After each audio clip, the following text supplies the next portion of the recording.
iblis dari sorga dengan alasan menolak bersujud kepada Adam. Setelah ketika diusir, dia punya dua permintaan. Aku minta umur panjang sampai kiamat, dikabul oleh Tuhan. Innaka minal mundarin. Ya, silakan kamu panjang umur sampai kiamat. Yang kedua apalagi? Segera supaya segera kau angkat kaki dari sorga ini. Yang kedua, izinkanlah aku menggoda manusia. Qala fa bi'izzatika la ughwiyannahum ajma'in illa ibadaka minhumul mukhlasin. Aku akan goda seluruh umat manusia. Kata Tuhan, silakan kau goda. Begitu keluar, iblis sambil bersiul-siul gembira dalam otaknya, nanti di penghujungnya manusia akan masuk neraka bersamaku.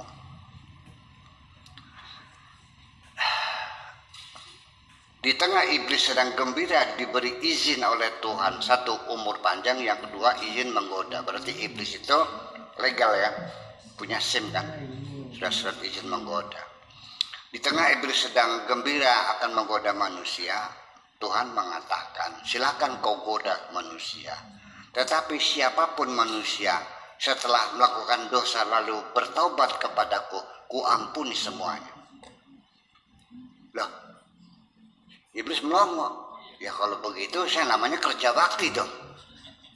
Seperti melukis di atas air. Dari situlah iblis mulai merubah strateginya menggoda manusia. Jadi tidak berhenti mengajak manusia untuk bermaksiat saja, tapi langkah yang strategis bagaimana supaya manusia tidak bertobat kepada Tuhan. Itu. Ini langkah strategis supaya tidak bertobat. Bagaimana caranya? Jangan sampai manusia merasa bersalah. Nah itulah makanya ketika saya tanya seorang setan, ya, gitu, saya bilang, apakah Anda ingin mendapatkan bantuan advokasi dari saya? Ada apa sih? Pakai sakur gitu. Iya, saya kasihan kamu itu dipersalahkan oleh seluruh umat manusia. Setiap orang maksiat selalu mengatakannya gara-gara kamu. Malah dia tertawa terbahak-bahak. Saya bilang, kamu nggak tersinggung disalah-salahin? Enggak. Ya memang begitu katanya. Saya senang ketika saya disalahkan. Sebabnya ketika manusia menyalahkan saya, berarti saya sukses. Karena ketika kita menyalahkan orang lain, itu berarti dia tidak mau mengaku salah. Kalau orang tidak mau mengaku bersalah, berarti tidak punya niatan untuk memperbaiki diri. Jadi kesalahan, dosa dan sebagainya itu proses peningkatan kualitas. Perbaikan itu dinamika kehidupannya semacam itu. Nah makanya ketika kita bertobat, ini kan ceritanya lain. Iblis menggoda lagi, tobat lagi, menggoda lagi.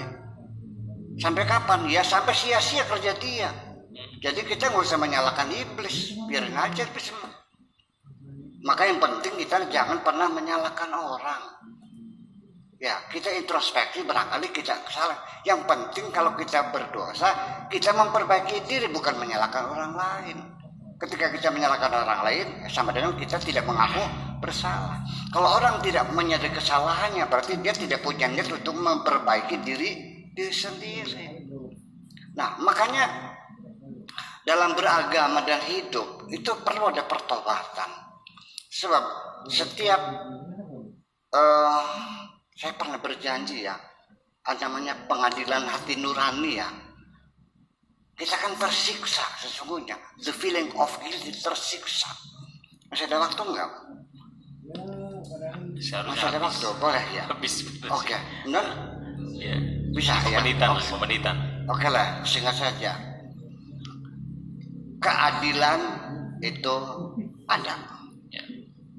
Sebelum engkau diadili di akhirat, di dunia engkau sudah diadili. Tidak ada yang lepas dari pengadilan ini. Di dunia ini ada pengadilan hati nurani. Kalau di pengadilan negeri itu mesti ada saksi, mesti ada juri, mesti ada hakim ketua, ada hakim anggota, ada pengacara, sampai sidang 39 kali kayak Jessica dulu tuh, nggak selesai.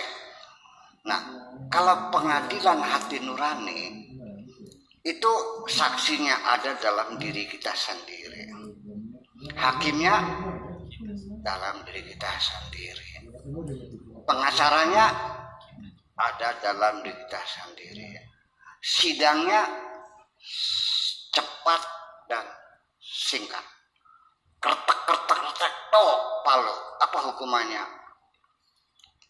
Anda gantung.